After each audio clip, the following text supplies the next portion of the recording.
Hai sahabat Zoanesia. Jika berbicara tentang nenek moyang manusia, tentu ini berkaitan dengan sejarah manusia di masa lalu. Perlu kita ketahui bahwa istilah lain dari nenek moyang yaitu leluhur, merupakan nama sebutan yang normalnya dikaitkan pada orang tua maupun orang tua leluhur. Menurut teori evolusi, spesies yang memiliki leluhur yang sama disebut sebagai turunan bersama. Lalu siapakah leluhur atau nenek moyang orang Indonesia? Beberapa sumber mengatakan jika nenek moyang orang Indonesia berasal dari daerah Champa, Cochin China, Kamboja, dan Tiongkok Selatan.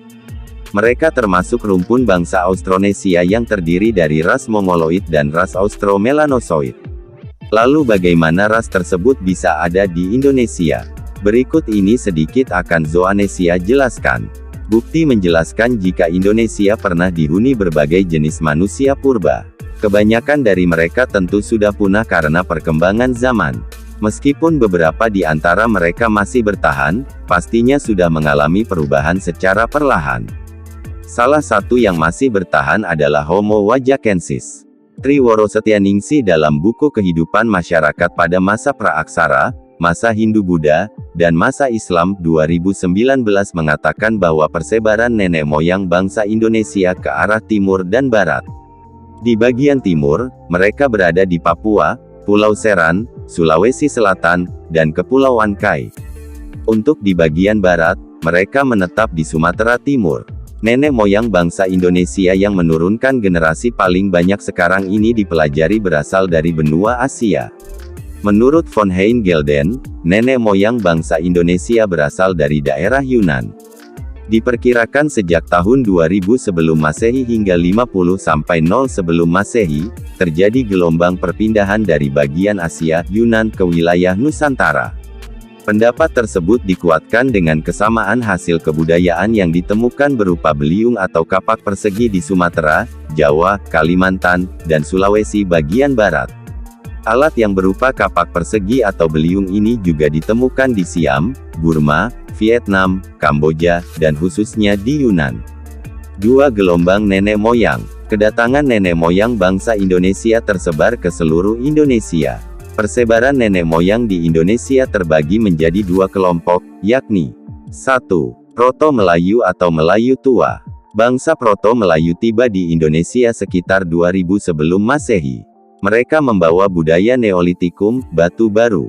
Arah persebarannya terdiri dari dua cabang, yaitu cabang pertama adalah bangsa yang membawa peralatan kapak lonjong dan disebut sebagai ras Papua Melanososid, kemudian menyebar ke Sulawesi Utara, Maluku, dan Papua.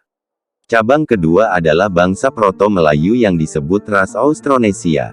Ras ini menyebar melalui Malaya, Sumatera, Jawa, Nusa Tenggara, dan pulau-pulau lain.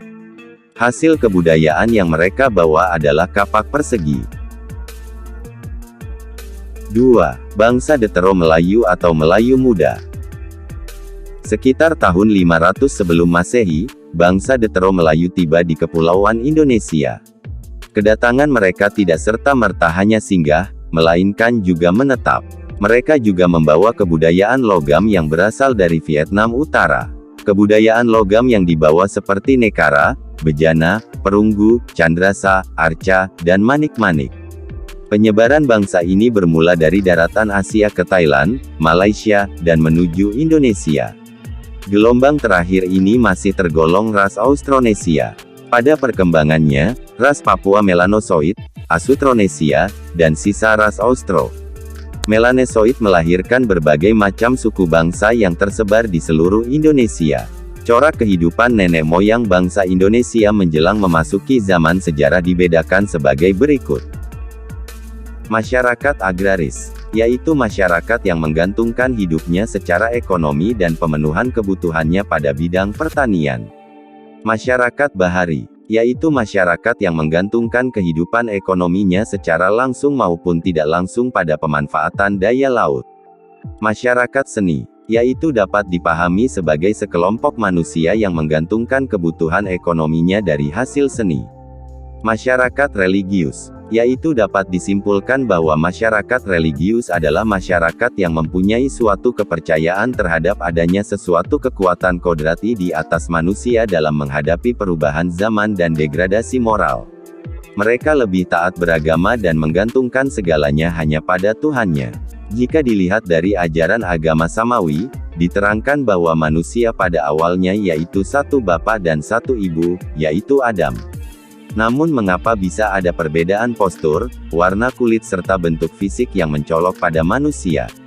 Ini bisa disebabkan karena adanya pengaruh faktor iklim dan lingkungan tempat di mana ia tinggal. Demikian uraian singkat tentang persebaran nenek moyang orang Indonesia. Semoga informasi ini bermanfaat serta dapat menambah wawasan kita.